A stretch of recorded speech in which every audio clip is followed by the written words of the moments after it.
So we've seen in primaries both now, we've seen it with Jamaal Bowman, who was kind of a newer member of the squad. Remember, he pulled the fire alarm in the House of Representatives. He was beaten in a primary.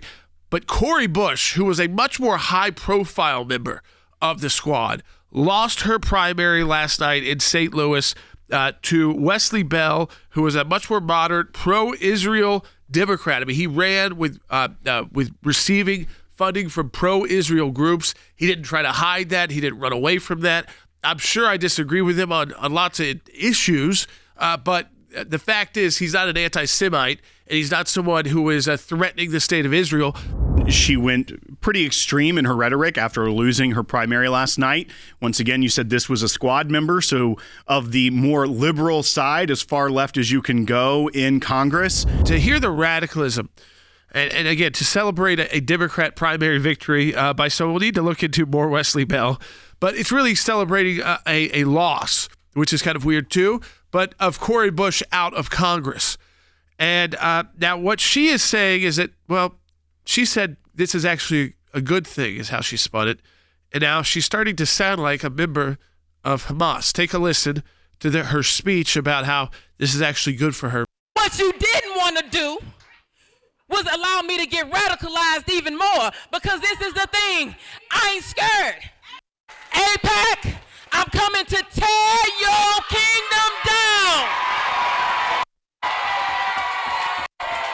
AIPAC, again, a pro-Israel bipartisan group in Washington that is very moderate on the issue. It is, I would say, even like the ACLJ were more outspoken on some of the more controversial issues with Israel. We also don't take a lot of time. We do our work. We do the legal work. We defend Israel. We have that position. We're clear on that, and we don't waver. So we do it very publicly. I think that's the better way to say it. They are a little bit more behind the scenes sometimes, and they're trying to link other groups, by the way. AIPAC itself is not a political action committee. That's a public affairs committee. So it doesn't actually give money to candidates, but we know that they obviously wanted to see if they could remove any of these Democrats who were so anti-Israel. They're a group that works with a lot of Democrats on both sides of the aisle, and they have a lot of Democrats working inside AIPAC, their organization. So they're able to do an important role, kind of different than what we do at the ACLJ in Washington, D.C. for Israel. But this idea that she is now radicalized. So think about the language she used. I've been radicalized and I'm coming for your kingdom. Now, what's AIPAC's kingdom? AIPAC's kingdom is not their headquarters in Washington, D.C., I don't think. I think what she's talking about is the Jewish state of Israel, Will. And what is she going to do? Go, I guess, sign on with the Students for Justice in Palestine? I don't even know if they'd want her to be their spokesperson because she's so crazy. Why are we comfortable with this type of rhetoric in America? It is now okay for someone to be openly anti-Semitic, openly anti-Jewish. And I think we should also play this. This is from, before we talk about the vice president, and this kind of segues into that, the vice presidential pick, is that this was CNN at the rally in Pennsylvania where Harris and Walz were about to start speaking. And this was their commentary about why Shapiro wasn't picked for VP. Yeah. Now, this should shock anyone that they're so openly able to have this discussion about someone not being picked because he's Jewish. Let's go ahead, and this is a video bite so people can get the whole feel of where they were in the audio and why there's echoes. Let's go ahead and play bite one. Ultimately, Shapiro, I think fit is important, but I also think that when you look at the principle of do no harm, maybe they did say, in a state like Minnesota, do we want to, those 100,000 uncommitted voters who came out about the Gaza war, do we want to antagonize those voters? Those are all part of the questions as well. So, but can I just say, Tim Walz also spoke conciliatorily towards those people. He said, look, that uncommitted vote is significant and those people should be heard. So having that kind of response, I think, is probably more of an open door to the parts of the party that have been very frustrated with the Democrats. So, but just to one point on the Gaza war, Shapiro has the same position on Israel that Governor Walz, that Senator Kelly has. He's actually been more critical of Netanyahu than the other two, but he is Jewish. And he's also the face of the crackdown on the protests, right? He spoke very vehemently about those campus protests as being anti-Semitic. Not all of them. The ones that were anti-Semitic, he criticized as being anti-Semitic. But he was out front on the issue. So I'm wondering if that's the kind of thing that, again, for the activist wing of the party, they felt was a slap in the face.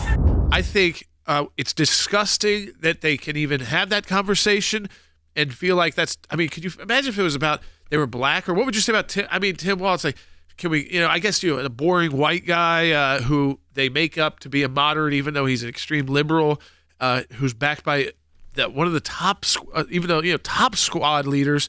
This is someone who is part of what we call the Hamas caucus, Ilhan Omar, and she can't get over the fact that they picked Tim Walz. The commentary around the campaign is that the voters in Minnesota, the radicals in the party, would see picking Shapiro, a Jewish man who spoke out against anti-Semitism, would be a slap in the face. Right. That's the whole context of that discussion. You can be critical of Netanyahu. That's not enough. You have to be critical of all Jews. Right. And you can't be critical of any protest, even the ones that happen to be racially motivated. It is Tim Walz, the thank you to the squad because of Ilhan Omar's tweet, which I will keep showing until Election Day, because she does not usually have a lot of kind words for Harris or Joe Biden, but she loves Tim Walz. So you think he's a moderate?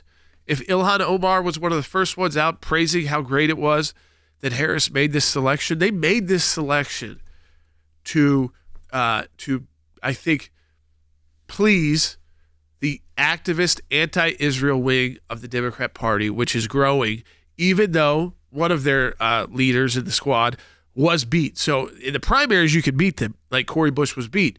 But now she's using terms like, I've been radicalized, and I'm coming after AIPAC's kingdom. So she's coming after Jews, I guess, is what she's really saying. This is a party that not that long ago, Jordan, it wasn't 100 years ago, they had an openly observant Jew as vice president, and the people loved it.